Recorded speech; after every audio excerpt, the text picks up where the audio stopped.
lovely teacher and my dear class fellow. Assalamu alaikum. Myself Marwa. Today I am here to present a presentation on biotechnology.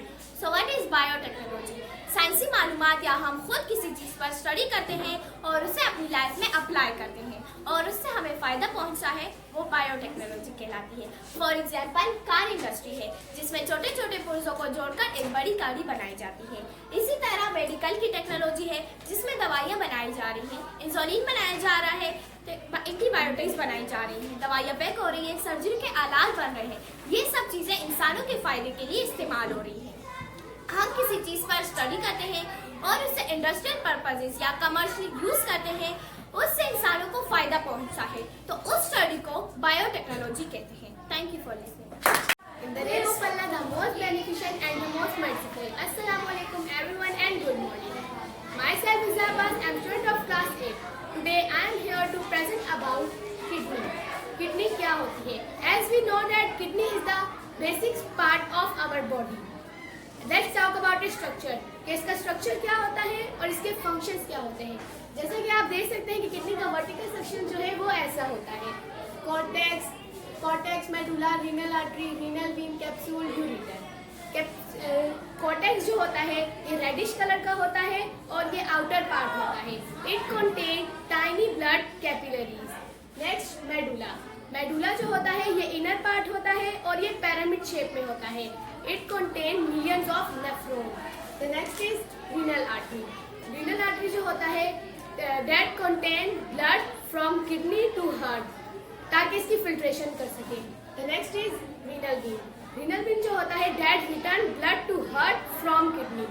इन दोनों में आपको फर्क नहीं पता चल रहा होगा, लेकिन renal artery जो होता है वो किडनी से हार्ट किडनी को ब्लड देता है और किडनी की सफाई करती है, और जो अनवांटेड सब्सटेंस होता है वो रीनल वेन को देती है, और अगर इसमें भी और सब्सटेंस होता है वो एक्सक्रीट करती है।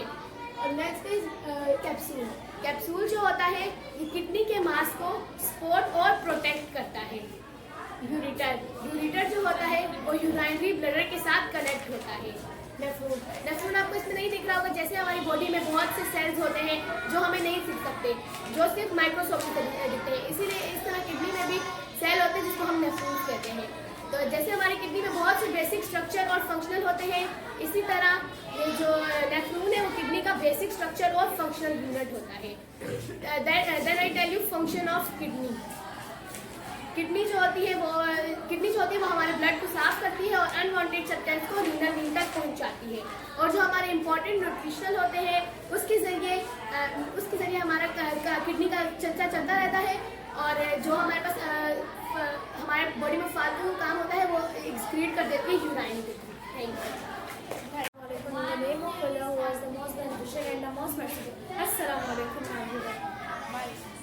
Myself Faizal Rahman. Today I am here to present about sensitivity, mean हसासियत। जानदार मुख्तलिफ चीज़ों को फील करते हैं, जैसा कि भूख, प्यास, खुशबू, बदबू वगैरह वगैरह। मुख्तलिफ स्टिमुलस काम करते हैं जिस्म के मुख्तलिफ पार्ट्स पर। इंसान के जिस्म के अंदर कुछ स्पेशल सेल होते हैं जिसके जरिए वो फील करते हैं, और उन फील करने वाले सेल्स को रिसेप्टर कहते हैं। आप इस डायग्राम में देख रहे हैं कि यहाँ पे एक लड़का खड़ा हुआ है जिसने आयरन को हाथ लगाया हुआ डायरेक्टली पीछे को। क्यों हुआ पीछे? क्योंकि उसके हाथ ने टेम्परेचर को फील किया, उसे लगा ये गर्म है, मेरे लिए सही नहीं है, तो उसके दिमाग ने उसके हाथ को ऑर्डर दिया कि पीछे हो जाओ। यहाँ ये हमारे पास स्टिमुलस है, ये हमारे पीछे होने का ये हमारा रिस्पॉन्ड है। जब शोर होता है तो हम अपने कानों पे हाथ रखते हैं, भूख लगती है हम खाना खा लेते हैं, जब गर्मी लगती है हम फैन ऑन करते हैं, जब तूफान आता है हम आंखों पे हाथ रखते हैं। क्या आपको पता है कि जानदार अपने माहौल में होने वाली चीज़ों को फील करते हैं, वे अपने रद्द-ए-अमल भी जाहिर करते हैं। जानदार की इस खासियत को सेंसिटिविटी कहते हैं। शोर होना स्टिमुलस है, हमारा कान पे हाथ रखना रिस्पॉन्ड है। भूख लगना स्टिमुलस है, हमारा खाना खाना रिस्पॉन्ड है। तूफान आना स्टिमुलस है, हमारे आंखों पे हाथ रखना रिस्पॉन्ड है। कोई भी चेंज हो उसे स्टिमुलस कहते हैं, और उस चेंज की वजह से जो रिएक्शन दिखाए उसे रिस्पॉन्ड कहते हैं। स्टिमुलस और रिस्पॉन्ड के रद्द-ए-अमल को सेंसिटिविटी कहते हैं।